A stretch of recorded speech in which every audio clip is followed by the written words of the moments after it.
serta membuka kameranya masing-masing nggih.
Upacara pembukaan pelatihan jarak jauh periode 2 tahap 2 Balai Diklat Keagamaan dan Pasar tahun 2023 Kamis 13 Juli 2023 dimulai. Om Swastiastu. Assalamualaikum warahmatullahi wabarakatuh. Selamat pagi dan salam sejahtera bagi kita semua. Yang terhormat Kepala Balai Diklat Keagamaan Denpasar, yang kami hormati Kepala Subbagian Tata Usaha Balai Diklat Keagamaan Denpasar, yang kami hormati Ketua Tim Kerja Balai Diklat Keagamaan Denpasar, yang kami hormati Koordinator Widya Iswara Balai Diklat Keagamaan Denpasar, yang kami hormati Balai Diklat Keagamaan Denpasar, yang kami hormati panitia penyelenggara pelatihan jarak jauh dan para calon peserta yang berbahagia. Puji syukur kita panjatkan kehadapan Tuhan Yang Maha Kuasa, karena atas limpahan rahmat dan karunia-Nya kita dapat menghadiri upacara pembukaan pelatihan pada pagi hari ini. Selamat datang kami ucapkan bagi Bapak Ibu undangan serta Bapak Ibu calon peserta yang bergabung secara daring maupun luring. Pada PJJ periode kali ini terdapat 6 pelatihan yang akan digelar, yakni pelatihan penilaian pembelajaran berbasis HOT Angkatan 6, Angkatan 5, Angkatan 7, dan Angkatan 8, pelatihan teknis analis jabatan dan analisis beban kerja Angkatan 4, pelatihan multimedia pembelajaran Angkatan 10. Mengawali acara ini, marilah kita buka dengan berdoa. Berdoa dimulai.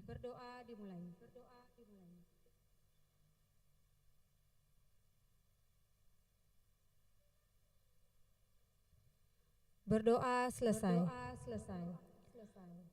Menyanyikan lagu Indonesia Raya dan Mars Kemenang. Hadirin dimohon berdiri.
dan mendidik, wujudkan masyarakat taat beragama, wujudkan masyarakat sejahtera lahir dan batin, berkhidmat untuk umat, membina, membimbing dan mendidik, mantapkan kerukunan umat dan antar umat beragama, beramal ma'ruf nahi munkar, jalani kehidupan, khidmat untuk umat, untuk perdamaian, untuk Indonesia Jaya, khidmat untuk umat, untuk perdamaian, untuk Indonesia Jaya.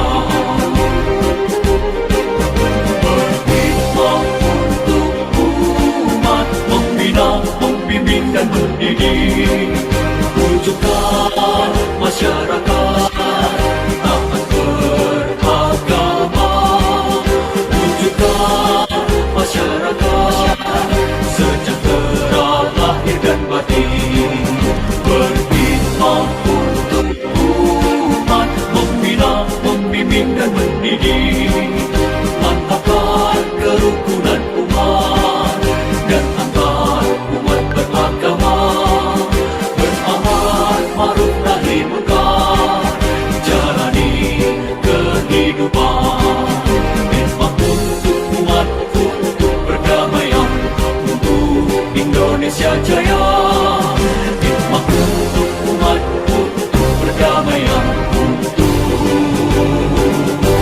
Indonesia Jaya, Indonesia Jaya.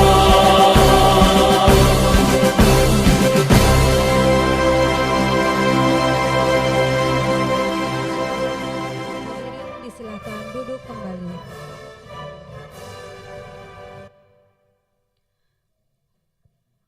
Acara selanjutnya, laporan Ketua Tim Kerja Pelatihan Balai Diklat Keagamaan Denpasar kepada Bapak Ahmad Zaini SAG MAB dengan hormat dipersilakan.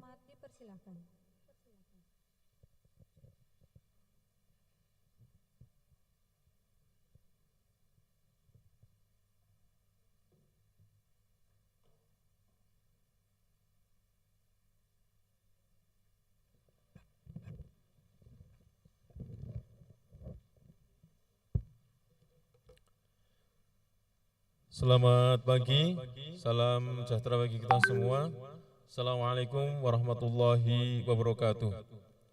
Alhamdulillah, salatan wassalaman ala rasulillah, la nabiyya ba'dah.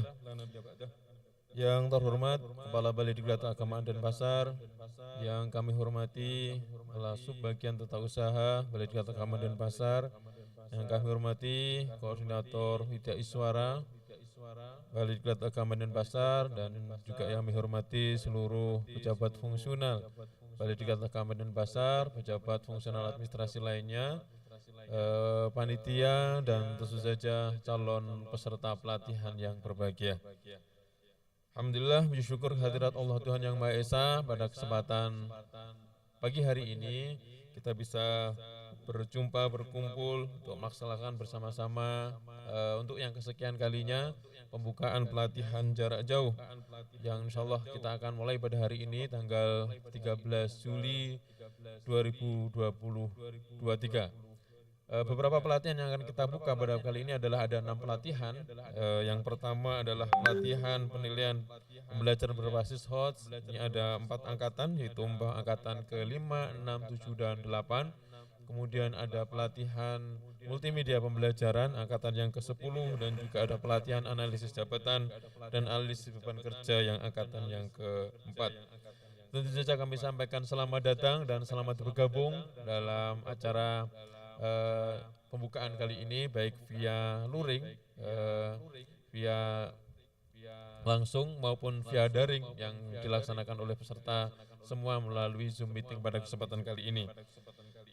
Kami ucapkan terima kasih atas kehadirannya, dan juga kami ucapkan terima kasih pula atas partisipasi, bantuan, dan dukungannya sehingga pelaksanaan pembukaan ini bisa kita laksanakan, dan pada nantinya saatnya nanti kita bisa teruskan dengan pembelajaran pelatihan secara online. Yang terhormat Kepala Balai Diklat Agama Denpasar dan hadirin yang berbahagia, mohon izin pada kesempatan kali ini kami sampaikan beberapa hal terkait dengan pelaksanaan pelatihan sebagai berikut. Yang pertama tentu saja adalah dalam latar belakang, dalam rangka memenuhi standar kompetensi jabatan aparatur sipil negara, baik jabatan fungsional maupun jabatan administrasi, tentu saja dalam melaksanakan tugas dan fungsinya, serta upaya memperbaharui kompetensi, mengupgrade kompetensi jabatannya sesuai dengan tuntutan dan perubahan zaman yang saat ini tentu saja sangat berkembang dengan cepat dan juga perubahan yang sangat pesat. Maka tentu saja dibutuhkan selalu adanya peningkatan kompetensi yang berkesinambungan. Maka untuk itulah kami pun juga Balai Diklat Agama Denpasar berusaha untuk memenuhi itu dan memprogramkan pelatihan-pelatihan secara terus-menerus. Dasar hukum yang pertama tentu saja adalah Undang-Undang Republik Indonesia Nomor 5 Tahun 2014 tentang Aparatur Sipil Negara. Kemudian juga ada Peraturan Pemerintah Nomor 11 Tahun 2018 tentang manajemen PNS dengan beberapa perubahannya. Kemudian juga ada Peraturan Menteri Agama Nomor 15 Tahun 2021 tentang struktur organisasi dan tata kerja unit pelatihan teknis pendidikan dan pelatihan keagamaan di lingkup Kementerian Agama, dan juga Peraturan Nomor 19 Tahun 2002 tentang penyelenggaraan pelatihan sumber daya manusia aparatur pada Kementerian Agama, dan tentu saja yang terakhir adalah DIPA Balai Diklat Keagamaan Denpasar. Kemudian yang ketiga adalah tujuan dan sasaran. Tujuan pelaksanaan ini tentu saja adalah menyiapkan pejabat fungsional dan pejabat administrasi yang memiliki pengetahuan, keterampilan, kecakapan, kepribadian, dan tentu saja sikap mental yang memenuhi standar-standar kompetensi yang dipersyaratkan sehingga mampu melaksanakan tugasnya, membantu terciptanya masyarakat yang unggul, berprestasi, dan berperadaban. Sasaran pelatihan jarak jauh pada kesempatan kali ini adalah 240 orang pejabat fungsional dan pejabat administrasi di lingkup Kementerian Agama Provinsi Bali, Nusa Tenggara Barat, dan Nusa Tenggara Timur, yang tentu saja harapan kami sesuai dengan pelatihan yang diikuti masing-masing peserta. Kemudian adapun peserta saat ini yang kita undang berdasarkan surat pemanggilan ada sekitar 240 orang peserta, dan sebagian besar sudah tergabung ke dalam LMS Learning Management System kita melalui web kelas online kita yang mudah-mudahan nanti bisa kita lanjutkan dengan proses pembelajaran selanjutnya. Dan mungkin ada beberapa yang belum bergabung juga Pak Kepala, ini mudah-mudahan dalam waktu dekat ini dibantu oleh teman-teman panitia dan admin sehingga segera bisa masuk ke kelas online-nya. Karena beberapa waktu yang lalu ada kendala terkait dengan pendaftaran maupun join di kelas. Mudah-mudahan ini sudah terjawab dan sudah bisa terselesaikan dengan baik.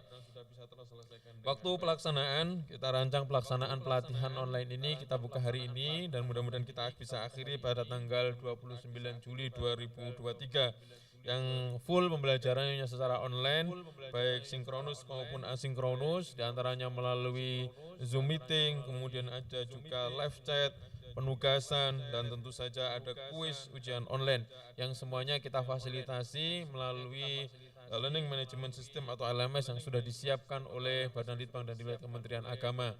Walaupun mungkin web ini atau kelas online ini belum benar-benar sempurna, tapi kita berusaha untuk memanfaatkan dengan sebaik-baiknya, dan ke depan mudah-mudahan juga perbaikan-perbaikan terus diupayakan dan dilakukan oleh teman-teman admin di Badan Litbang dan Diklat Kementerian Agama. Kemudian yang keenam adalah tenaga pengajar.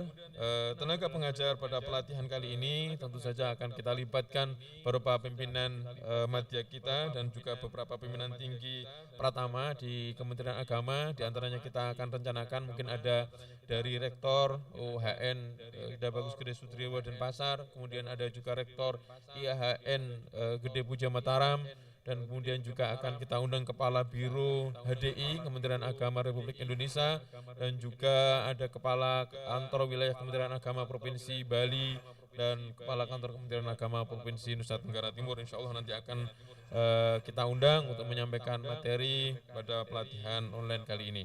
Kemudian juga ada tenaga pengajarnya, tentu saja Kepala Balai Diklat Keagamaan Denpasar, dan pengampu materi inti adalah Widya Iswara pada Balai Diklat Keagamaan Denpasar.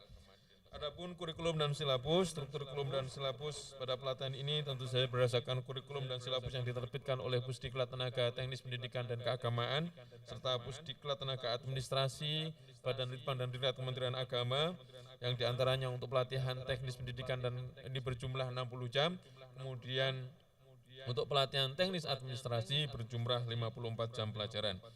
Kemudian yang ke-8 adalah anggaran. Biaya pelaksanaan pelatihan ini dibebankan dan bersumber dari DIPA Balai Diklat Keagamaan Denpasar tahun 2023. Yang ke-9 lain-lain, selama pelaksanaan pelatihan ini insya Allah nanti peserta akan kita berikan penggantian biaya pulsa tentu saja sesuai dengan ketentuan dan undang-undang yang berlaku. Karena sesuai ketentuan kalau pembelajaran online yang sangat dimungkinkan untuk saat ini adalah pemberian dalam bentuk pulsa. Kemudian yang terhormat Kepala Balai Diklat Keagamaan dan hadirin yang berbahagia, demikianlah kira-kira laporan singkat yang dapat kami sampaikan. Untuk selanjutnya mohon perkenan dan kesediaan Bapak Kepala Balai Diklat Keagamaan Denpasar untuk memberikan pengarahan kepada calon peserta pelatihan sekaligus membuka secara resmi pelatihan jarak jauh ini. Atas perkenan dan kesediaan Bapak kami sampaikan terima kasih.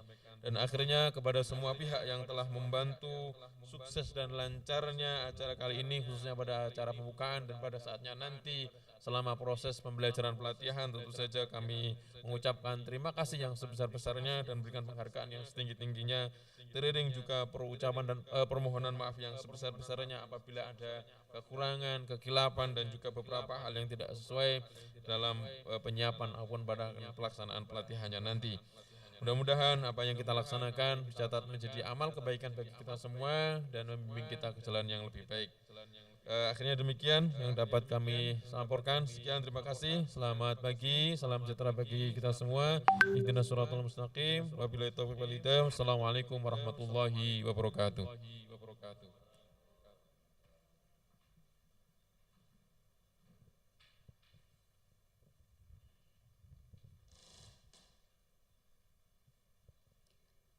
Acara selanjutnya, marilah kita dengarkan arahan dari Kepala Balai Diklat Keagamaan Denpasar dan sekaligus membuka secara resmi pelaksanaan pelatihan ini. Kepada Bapak Haji Suyatno LC MSI dengan hormat dipersilakan.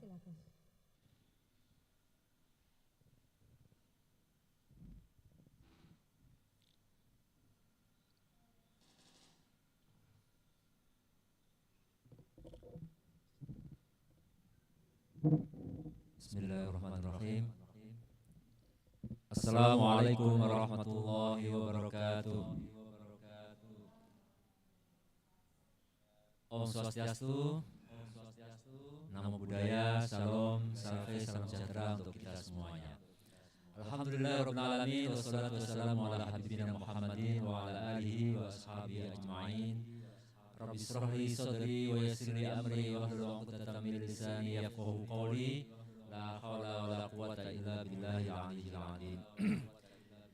Yang kami hormati Kepala Subbagian Tata Usaha Balai Diklat Keagamaan Denpasar yang saat ini sedang berada di luar pulau. Yang kami hormati Kepala Ketua Tim Penyelenggara Pelatihan Balai Diklat Keagamaan Denpasar. Yang kami hormati Koordinator Widya Iswara, seluruh Widya Iswara dan panitia serta calon peserta pelatihan jarak jauh yang kami banggakan. Puji syukur kita haturkan kepada Allah Tuhan Yang Maha Kuasa atas limpahan rahmatnya dan kasih sayangnya. Hari ini kita berjumpa kembali dalam rangkaian pembukaan pelatihan jarak jauh yang kita selenggarakan secara berkala dan saat ini masuk ke dalam periode 2 dan 3. Harapannya dengan pelatihan-pelatihan yang kita laksanakan ini, visi dan misi Kementerian Agama yang dalam hal ini diampu oleh Balai Diklat Keagamaan Denpasar bisa dilaksanakan dengan sebaik-baiknya. Bapak Ibu yang kami hormati, mengawali sambutan pada pagi hari ini, alangkah baiknya jika kita bersama-sama menyapa peserta yang dari jauh dulu. Selamat pagi Bapak Ibu semuanya. Yang dari NTT, NTT dan dari Bali. Oke. Selamat pagi. Pagi, Pak. Pagi, Pak, dari NTT. Assalamualaikum. Timur Tengah Utara, Pak. Dan koneksinya nyambung. Kita Pancasila. NTT.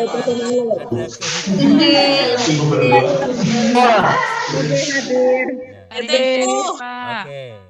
Terima kasih. Selamat Bawah, pagi, bawah. semoga yang berada jauh di sana di NTT, NTB, di Bali, semua dalam keadaan sehat. Siap mengikuti pelatihan dengan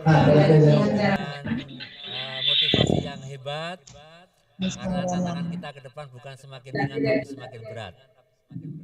Biar Bapak Ibu semangat dan juga yang ada di sini juga semangat mengikuti pelatihan, saya akan sampaikan satu pantun pembuka. Soalnya nih apa namanya MC-nya nanti nggak menyampaikan pantun, maka saya wakili di sini ya. Sarapan ketupat di Pantai Kuta. Sarapannya ketupat aja di Pantai Kuta. Minum es di Pantai Mandalika.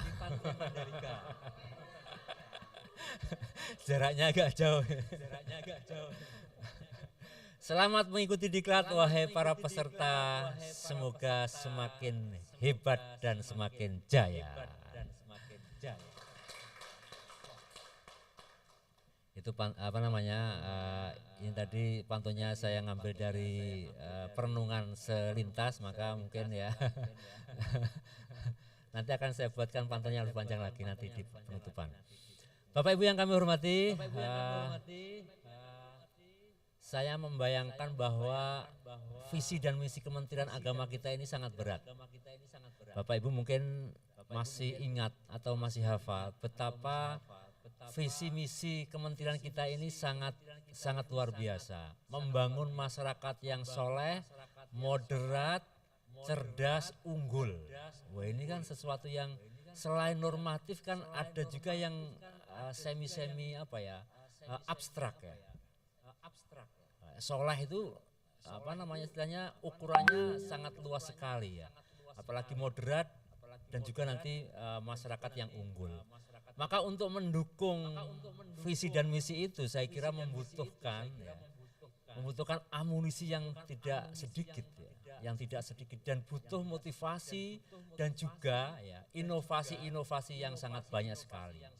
Oleh karena itu Balai Diklat Keagamaan Denpasar melihat betapa beratnya visi misi kementerian kita akan terus membangun ya. Selain kita mereformasi birokrasi yang ada di Satker kita akan berupaya mencari inovasi-inovasi pelatihan, pendidikan dan pelatihan yang bisa berkesinambungan dan juga sesuai dengan konsep pendidikan kita, yaitu semuanya mendapatkan fasilitas atau mendapatkan kesempatan atau sering disebut dengan pendidikan inklusif. Semuanya harus terfasilitasi. Saya melihat betapa wilayah kerja kita, Balai Diklat Keagamaan Denpasar ini sangat berat. 3 provinsi yang dipisahkan tidak hanya daratan, tetapi lautan. Ya. Kita menembus ke NTB harus nyebrang laut. Kita ke NTT kita nyebrang laut. Dan banyak pulau-pulau kecil yang kalau kita jangkau secara fisik tentunya sangat berat sekali. Maka ini perlu kita mencari solusi-solusi, kita mencari inovasi-inovasi agar proses pelatihan, pendidikan dan pelatihan yang kita berikan layanan ini semakin bisa dirasakan dan menjangkau kepada seluruh lapisan masyarakat. Nah, ini tentunya membutuhkan effort yang banyak dan kuat, dan saya yakin teman-teman Balai Diklat akan terus berjuang ya. Akan terus melakukan inovasi-inovasi pelatihan, pendidikan dan pelatihan agar bisa menyasar kepada seluruh masyarakat stakeholder di wilayah kerja kita. Beberapa waktu yang lalu saya mengajar di beberapa PJJ dan juga pelatihan, saya mendapatkan informasi yang luar biasa. Banyak sekolah-sekolah madrasah-madrasah yang membutuhkan kita, ya, membutuhkan kinerja kerjasama, kolaborasi dan sinergitas dengan Balai Diklat Keagamaan Denpasar. Dan itu belum kita lakukan. Iya. Dan kita juga belum memiliki pemetaan madrasah, pemetaan stakeholder yang ada di wilayah kerja kita. Kita memang punya program PDWK, reguler, PDTK maupun PJJ dan lain sebagainya. Tetapi kita perlu memetakan juga mana sekolah-sekolah, mana daerah-daerah yang bisa di PDWK, mana yang tidak bisa di PDWK, mana yang harus menggunakan PJJ, mana yang harus menggunakan program-program pelatihan yang lain. Ini perlu kita petakan ya, agar pelatihan, pendidikan dan pelatihan yang kita laksanakan ini, program-program kita menyasar dan tepat sesuai dengan masyarakat yang membutuhkan. Daerah-daerah yang tidak bisa kita sasar dengan PDWK dan PDTK, tentunya kita harus menyediakan fasilitas pelayanan pelatihan dan pendidikan dengan melalui fasilitas teknologi. Kita sekarang sudah mencoba salah satu program diantaranya adalah Skoci, ya, sistem coaching klinik. Nah, teman-teman yang di daerah yang belum mengetahui sistem coaching klinik ini, silakan berhubungan atau meminta informasi yang sebanyak-banyaknya kepada Balai Diklat Keagamaan Denpasar, bagaimana prosedurnya, bagaimana proses bisnisnya. Karena saya yakin Skoci ini mempunyai perbedaan dan mempunyai spesifikasi yang berbeda, yang bisa dilakukan oleh teman-teman, yang tidak bisa dilakukan di tempat lain. Ya. Dan ini saya kira sangat bagus dan harus kita kembangkan di masa-masa yang akan datang.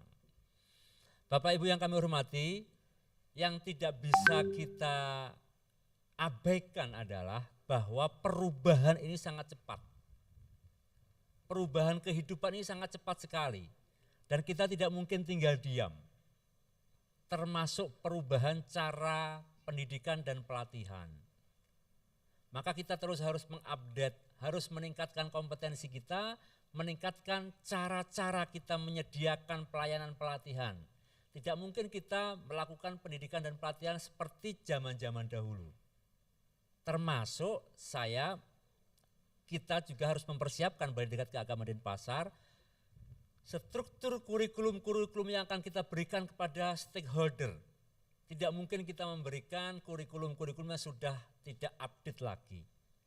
Karena masyarakat kita, sekolahan kita, kurikulum pendidikan kita sudah berubah. Sementara kurikulum yang kita berikan di dalam pendidikan dan pelatihan belum semuanya sesuai dengan atau mendukung dengan program-program yang baru. Maka ini menjadi PR besar buat kita semuanya. Dan saya harap teman-teman Balai Diklat Keagamaan Denpasar, para Widya Iswara dan juga para JFT JFU di Balai Diklat Keagamaan Denpasar, mari kita terus ya mengupdate ya semua layanan-layanan yang akan kita berikan kepada stakeholder kita, agar program-program pelatihan kita itu menyasar dengan baik, mempunyai dampak dan mempunyai impact yang luar biasa bagi stakeholder dan masyarakat yang ada di wilayah kerja kita. Bapak Ibu yang kami hormati, saat ini kita sedang menggarap dan juga sedang memperbanyak pelatihan-pelatihan yang berkaitan dengan implementasi kurikulum merdeka. Meskipun pada saat ini model ataupun tipe pelatihan tentang implementasi kurikulum berbeda dengan kurikulum yang lalu, dan ini membutuhkan energi, membutuhkan waktu dan juga membutuhkan cara yang berbeda. Maka kita perlu menempuh langkah-langkah strategis yang di dalamnya tentunya bisa kita berikan informasi yang sebanyak-banyak kepada para guru-guru yang benar-benar membutuhkan informasi berkaitan kurikulum merdeka. Maka selain nanti akan kita laksanakan pelatihan IKM berbasis BK, saya mohon para Widya Iswara pada saatnya nanti menyampaikan masing-masing pelatihan ataupun materi pada PJJ ini, mohon di dalamnya diberikan penguatan-penguatan untuk kurikulum merdeka. Misalkan ada pelatihan PJJ penilaian berbasis HOT. Ya. Kalau penilaian berbasis HOT itu base-nya itu masih mengacu kepada kurikulum 2013 dan juga pelatihan-pelatihan yang lain. Maka mohon para pengampu PJJ ini meskipun kurikulum dan silabus pelatihannya masih mengacu pada kurikulum 2013, mohon kontennya diberikan dan juga diberikan penguatan-penguatan berkaitan dengan kurikulum Merdeka, sehingga secara tidak langsung ya kurikulum Merdeka ini bisa kita sampaikan di sela-sela kita menyampaikan pelatihan-pelatihan yang lain. Untuk pelatihan IKMBK sendiri memang kita pada tahun ini masih sangat terbatas dan kita tentunya mengharapkan sinergitas, mengharapkan kerjasama dari para stakeholder, para KKM dan juga para Pokjawas juga saya harapkan agar sinergitas dan kerjasama antara instansi institusi pendidikan yang ada di daerah dengan Balai Diklat Keagamaan Denpasar bisa berjalan dengan baik, sehingga implementasi ini ya, informasi pelatihan tentang implementasi kurikulum Merdeka akan menyebar secara masif kepada seluruh guru dan juga tenaga pendidikan di wilayah kerja kita. Bapak Ibu yang kami hormati, kemudian yang juga menjadi sangat penting dan ingin saya sampaikan di sini bahwa saya mohon para guru ya, saya mohon para guru tidak perlu takut dan tidak perlu resisten dengan segala macam perubahan. Ini saya sering mendengarkan bahwa tiap ganti menteri ganti kurikulum, tiap ganti tahun ganti presiden ganti kurikulum. Memang pergantian itu tidak bisa kita hindarkan. Saya sering sampaikan seperti itu.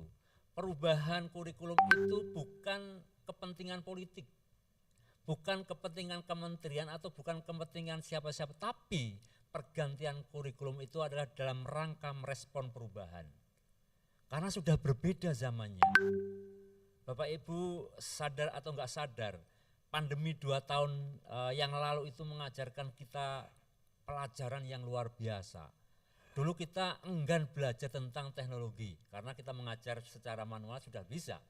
Tapi begitu ada pandemi ya, selama 2 tahun siapapun orangnya, tua, muda, canggih, enggak canggih, dipaksa untuk tahu teknologi. Karena perkembangan teknologi. Dan saya meyakini bahwa ternyata mungkin pandemi itu cara Tuhan untuk mengajari kita tentang bagaimana kita melompat. Kalau tidak ada pandemi kita enggak akan melompat, kita akan jalan biasa. Tapi karena ada pandemi itu kemudian kita melompat jauh. Yang belum pernah kita pikirkan bagaimana kita dulu mengajar di kelas biasa. Sekarang kita mengajar di kelas menggunakan gadget, menggunakan Zoom, menggunakan segala macam teknologi. Itu hikmah yang luar biasa. Maka perubahan-perubahan ini dan kurikulum Merdeka ini adalah bagian dari dalam rangka merespon perubahan yang ada di masyarakat kita. Masyarakat kita maunya cepat semuanya. Orang tua itu pengennya murah, hasilnya luar biasa. Cepat, hasilnya luar biasa, perfect. Tidak ada yang tidak menginginkan anaknya pandai dan perfect. Tetapi dengan cara-cara yang cepat. Ini kan tantangan buat kita semuanya. Makanya saya sering mengatakan untuk menghasilkan produk yang luar biasa, tidak mungkin kita melakukan dengan cara yang biasa. Tentunya kita juga harus melakukan dengan cara-cara yang luar biasa. Biar hasilnya juga luar biasa. Ini sering saya tekankan, maka guru-guru sekali lagi jangan pernah resisten dengan segala macam perubahan. Tenang saja, Balai Diklat Keagamaan Denpasar akan mengawal terus, karena itu tugas kita. Guru-guru saya ingin nanti terus berkomunikasi dengan Balai Diklat Keagamaan Denpasar, apa yang bisa kami bantu akan kita bantu semampu kita sesuai dengan sumber daya yang ada di Balai Diklat Keagamaan Denpasar. Perubahan kurikulum, saya yakin perubahan kurikulum itu hanya perubahan toolnya saja, perubahan caranya saja, perubahan medianya saja. Secara materi saya kira masih sama. Bapak Ibu yang mengajar matematika ya dari dulu tetap angkanya enggak berubah, 1, 2, 3 sampai 9. Ya. Tidak akan berubah. Bapak Ibu guru yang mengajar PAI sama, pelajarannya tentang bersuci, sholat, zakat sampai yang lainnya. Yang mengajar ekonomi juga sama, hitung-hitungan dan lain sebagainya. Yang IPA tidak pernah berubah materinya, tetap sama. Dan Bapak Ibu secara materi sudah expert, sudah tahu tentang hal itu. Yang berubah adalah cara dan medianya, metodenya. Kenapa berubah? Karena tuntutan, ya. Karena tuntutan. Maka mau tidak mau kita harus merekonstruksi cara berpikir kita. Nah itu tentunya perubahan-perubahan ini tidak mungkin berjalan kalau tidak dibuat sebuah komunitas. Saya sangat setuju sebenarnya dengan model pelajaran berbasis komunitas. Komunitas itu penting karena sesuatu yang kita lakukan ini tidak mungkin berjalan dengan baik kalau tidak didukung oleh lingkungan dan juga kebijakan. Sering saya contohkan gini, para peserta kalau di kelas itu luar biasa senangnya, luar biasa semangatnya. Tapi begitu kembali ke sekolahan, ke kelasnya sudah mereka kembali ke seperti sedia kala ya. Karena kenapa? Karena lingkungannya tidak mendukung, kebijakan dan juga ya arah visi para pimpinan yang ada di satuan kerjanya juga tidak mendukung itu. Maka perlu dibuat komunitas. Kalau Bapak Ibu perhatikan di IKMBK ini sangat bagus sekali. Begitu satu komunitas itu ada kepalanya, ada kepala seksinya, kepala madrasahnya, pengawasnya, ada gurunya, dan ada pihak luar yang ikut mendampingi, maka unsur-unsur ini akan bekerja secara maksimal. Kepalanya secara pimpinan, secara regulasi akan didukung, supporting system, kemudian para pendamping dari luar akan mendampingi dengan baik. Orang-orang yang bekerja tidak berhenti pada tataran dia melaksanakan, tetapi akan dibantu dan disupport dari seluruh arah. Maka komunitas ini saya kira sangat bagus, tetapi memang harus benar-benar dibangun dari seluruh arah ya. Tidak hanya gurunya saja, tidak hanya pengawasnya saja, tidak hanya dosen dari luar saja, tetapi juga pemimpinnya, kepalanya, kepala seksinya, dan juga kepala madrasahnya. Saya sering mendengarkan dan juga sempat mendapatkan curhatan daripada guru. Begitu para guru ini semangat bekerja mengimplementasikan kurikulum merdeka, masih ada saja misalkan kepala madrasahnya yang kurang mensupport. Kenapa? Karena kurang tahunya informasi berkaitan dengan kurikulum merdeka. Maka para kepala madrasah juga penting ini. Semoga teman-teman yang hadir di sini juga salah satu ada yang menjadi kepala atau sebagian waka, mohon informasi-informasi ini disampaikan. Implementasi kurikulum tidak akan mungkin tercapai jika tidak didukung oleh kebijakan-kebijakan, regulasi-regulasi dan penguatan-penguatan dari para pimpinan yang ada di satuan kerjanya. Ini saya tekankan kembali lagi biar seluruh elemen dalam komunitas tersebut berjalan dengan lancar. Apabila para Bapak Ibu guru ya dimanapun berada dan juga JFT JFU di mana saja sudah tidak terbebani dengan tidak resisten dan tidak ragu dengan perubahan, maka ke depan melangkah menjadi Indonesia yang luar biasa sangat mudah. Sangat mudah. Ya, kita membangun mindset kita. Saya pernah mendengar sebuah cerita bahwa ada seseorang itu punya angan-angan pengen merubah dunia. Ada seseorang yang pengen merubah dunia. Setelah dia berpikir setahun 2 tahun tidak berhasil. Kemudian dia turunkan, saya pengen membangun negara saya. Satu negara pengen dirubah. Ditunggu setahun 2 tahun tidak bisa berubah. Akhirnya diturun lagi, dia pengen membangun atau merubah lingkungan dia. Ditunggu setahun 2 tahun tidak bisa berubah. Akhirnya dia turunkan kembali, saya pengen merubah keluarga saya. Tetapi ditunggu setahun 2 tahun lebih bahkan tidak bisa berubah. Sampai dia tua, akhirnya dia di kasur, di atas tempat tidur sudah tidak bisa bergerak apa-apa, sudah capek dan sudah lelah dia. Berbaring di kasur, dia baru berpikir, kenapa saya berpikir merubah dunia? Kenapa saya berpikir merubah negara, masyarakat dan keluarga, sementara saya tidak pernah berpikir untuk merubah diri saya sendiri. Kemudian dia berpikir, seandainya itu saya balik, diawali dengan cara merubah dirinya sendiri, maka untuk merubah keluarga, masyarakat, negara dan dunia ini akan jauh lebih mudah. Ya, intinya bahwa kita tidak mungkin berpikir secara global kalau secara mikro diri sendiri internal kita tidak berubah. Maka perlu membangun dan merubah mindset kita ya. Masing-masing kita guru-guru ya, JFT, JFU ini mari kita bangun diri kita sendiri. Mari kita gerakkan power inner kita, kekuatan dari internal kita untuk merubah diri kita sendiri, merubah mindset kita. Begitu kita sudah berubah, kita mudah membangun orang lain. Kalau itu dimulai dari masing-masing, saya mulai, Bapak Ibu mulai, maka akan sekian banyak orang yang memulai dari dirinya masing-masing. Begitu banyak orang yang memulai membangun komunitas sangat mudah.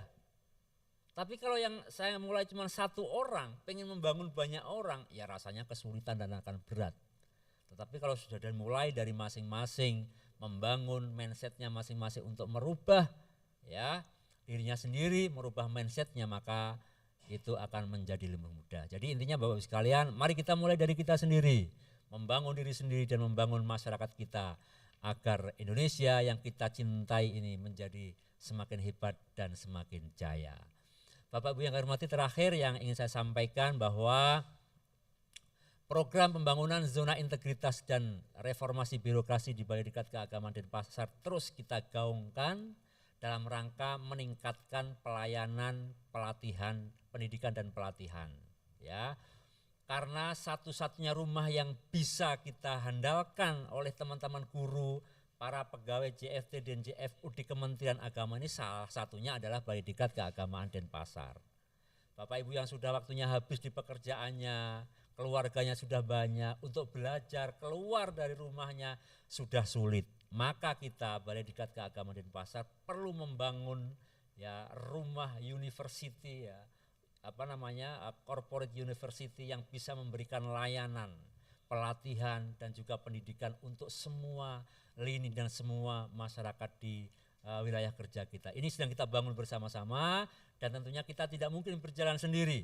Kita membutuhkan supporting, kita membutuhkan sinergitas, kita membutuhkan kolaborasi dari seluruh lapisan masyarakat, para KKM, madrasah, sekolah, KKG, MGMP, Pokjalo, Pokjawas, Pokjahulu dan lain sebagainya. Mari kita bergabung bersama-sama dengan Balai Diklat Keagamaan Denpasar. Sedikit-sedikit yang bergabung ini kan menjadi kekuatan ya.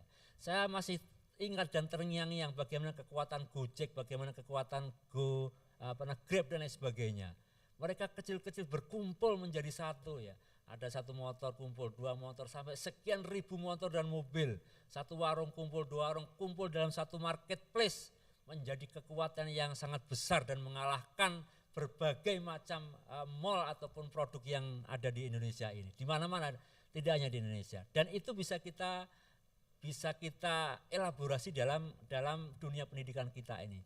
Madrasah bergabung dengan BDK, KKM bergabung dengan BDK, KKG, MGMP, Pokjal dan semuanya menjadi satu platform yang besar di mana apa saja ada dalam platform tersebut menjadi sebuah kekuatan yang luar biasa. Orang tinggal mencari, klik BDK Denpasar, di dalamnya sudah lengkap, ada pelatihan, ada sekolah hebat, ada penemuan inovasi dari Pokjalo, Pokjahulu, ada sekolah-sekolah yang unggulan, ada macam-macam. Jadi menjadi marketplace yang luar biasa, menjadi ruang yang orang bisa masuk dan mencari, bahkan kalau bisa membeli di situ. Kalau ini kita masih semuanya berbasis free atau gratis, nanti ke depan itu akan menjadi sebuah platform yang semuanya orang bisa mengakses, membeli dan juga saling memanfaatkan satu dengan yang lainnya. Kekuatan besar itu tidak mungkin terjadi kalau kita semuanya tidak bergabung. Maka kami mohon peserta pelatihan yang jumlahnya berapa kelas nih Mas? 6 kelas kali 30 kali 40 berarti berapa? 240 peserta ya. Silakan semuanya bergabung dengan Balai Diklat, entah bergabung di media sosialnya, entah bergabung di IG-nya, entah bergabung di YouTube-nya atau di mana saja, menyampaikan unek-uneknya, menyampaikan keinginannya, betapa kita ini akan menjadi besar, betapa kita ini akan seperti bola salju, kecil-kecil menggelinding kemudian tambah banyak, tambah besar, yang akan bisa menggulung, mengalahkan apapun yang ada di depan kita. Maka itu perlu kita sepakati bersama-sama, dukungan bersama-sama, yuk kita besar bersama-sama untuk mengembangkan dan meningkatkan profesionalitas dan juga meningkatkan kompetensi yang ada di wilayah kerja kita. Terima kasih yang tak terhingga kepada seluruh pimpinan dan juga manajemen Balai Diklat Keagamaan Denpasar yang sudah memprogramkan, menata dan juga memberikan peluang-peluang pelatihan yang sangat banyak kepada satuan kerja kita dan seluruh stakeholder. Juga terima kasih kepada seluruh Widya Iswara dan panitia yang akan terus membimbing kita semuanya, memberikan materi-materi dan juga penguatan dan pendampingan kepada para masyarakat dan para guru dan juga JFT dan JFU. Semoga semua ini menjadi amal baik buat kita semuanya, dan tujuan kami tidak lain adalah memberikan kebermanfaatan, memberikan fasilitasi yang sebanyak-banyaknya kepada stakeholder dan user kita di wilayah kerja kita. Akhirnya dengan mohon kepada Allah Tuhan Yang Maha Kuasa, semoga pelatihan yang akan kita laksanakan PJJ pada periode ini berjalan dengan lancar, para Widya Iswara sehat semuanya, peserta juga sehat semuanya, panitia dan juga seluruh elemen yang terlibat dalam pelatihan ini diberikan kemampuan dan kesehatan oleh Allah Subhanahu wa taala.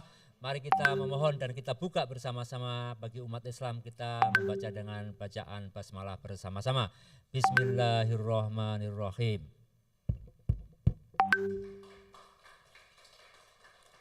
Demikian pembukaan dan juga arahan yang bisa kami sampaikan kepada kita semuanya. Semoga bermanfaat dan juga menjadi trigger dan support untuk kita semuanya ke depan dan juga untuk teman-teman yang ada di daerah. Mohon maaf jika ada kekurangan.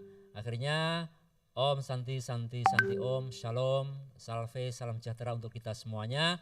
Wassalamualaikum warahmatullahi wabarakatuh.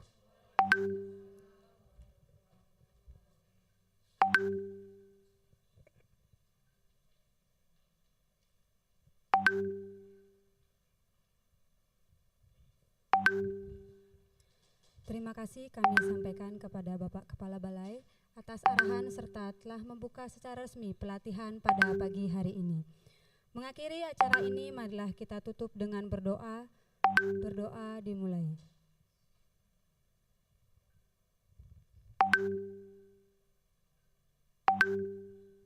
Berdoa selesai. Sebelum kami tutup, izinkan saya menyampaikan satu pantun, Bapak. Nggak mau kalah ini MC-nya, Pak. Idul Adha sudah lewat, tidak apa-apa makan ketupat. Selamat mengikuti diklat, semoga selalu sehat dan semangat. Hadirin yang kami hormati, demikianlah upacara pembukaan pelatihan pada pagi hari ini. Atas perhatian Bapak Ibu kami ucapkan terima kasih. Wassalamualaikum warahmatullahi wabarakatuh. Selamat pagi dan salam sejahtera bagi kita semua. Om Santi Santi Santi Om.